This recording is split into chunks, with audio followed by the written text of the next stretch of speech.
Here's the recursive formula for arithmetic sequence. This is page 168. It's in your book. Highlight it, circle it, put a star by it, whatever. Okay? Recursion is the process of choosing a starting term and repeatedly applying the same process to each term to arrive at the following term. Okay? So you notice we've got this little bracket thing. There's actually two conditions. They tell us what we start with, and then they tell us what how we're changing. So the common difference in this recursive formula is being added. And if you remember, in the explicit formula that we did, the common difference was actually multiplied. So that's the change that we need to be aware of. If we use function notation over here, it's the same thing. Okay? So as we take a look at this, if we go back to the toothpick problem, our first term was 8. So look what I'm going to do. I say, okay, that's the top part of the 2. The first term was 8. And now to find the other one, we're going to write down a sub n minus 1. And now what was the common difference in our toothpick problems? What did we add every time? We added 6. And so if we use function notation, my first stage had 8 toothpicks. If I want any of them in function notation, I'll take f of n minus 1. You notice I'm just copying. So far these are exactly the same, right? My pencil, what I've written right here, is the exact same thing I have right here. But all I'm going to do now is I'm actually going to put in the common difference, which was plus 6. Okay? Let's do some problems that you will see on your test. This is how it's going to be on your test. So let's take a look at it. Now, if you notice, we have this in recursive formula right here. Now, all you need to know is this is your first term. This is where you start. And then this is the common difference. So in a way, it's actually kind of quicker, but sometimes students look at this f of n equals f of n minus 1, and they all get all freaked out because, well, they're not comfortable with function notation. So when you see this on your test, circle this first one as your starting point, and then circle whatever is behind the parentheses here, and that's how you're going to change.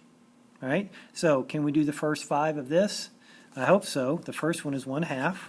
And what are we going to do? We're going to add 2. So the next one would be 2.5. Next one would be 4.5.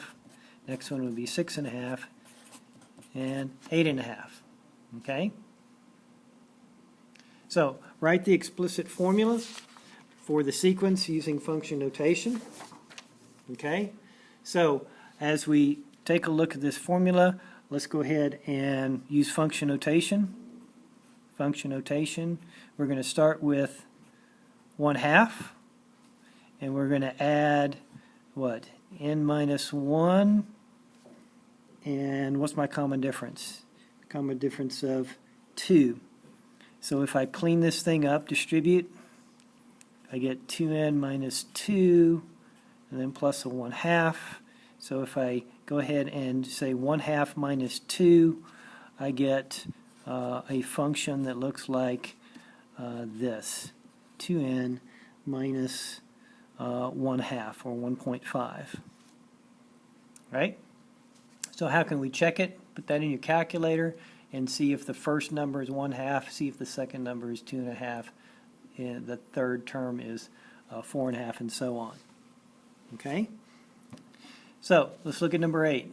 An arithmetic sequence has the explicit formula a sub n is equal to 3n minus 8. All right, so if it's an n, that's the formula. We can plug that in our calculator in our y equal button if we wanted to. All right, so what does this mean? This is the first term, so what is n equal to? All right, so if we were going to do a table, the first one, if I plug in a 3 right here, what's 3 times 1? That's 3. What's 3 minus 8? So negative 5. So the value of a sub 1 is going to be a negative 5. What would the second one be? Well, what's 3 times 2? 6. 6 minus 8 is negative 2.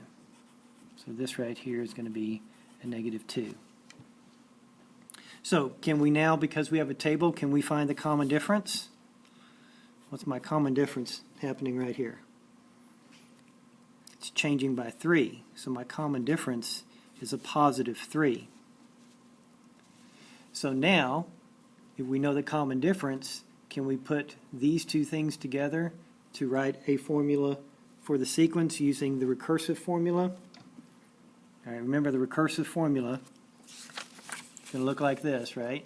It's going to have two parts, have that little bracket looking thing there. All right, so let's make it look like this if we can. Okay, so do I know my first term? Yeah, it was negative 5. And then we're just going to copy this down right here. A sub n is equal to a sub n minus 1. And then we're going to add our common difference. And we found our common difference up here. So this is going to be 3. So that's how it's going to look like for a recursive formula. It's two parts.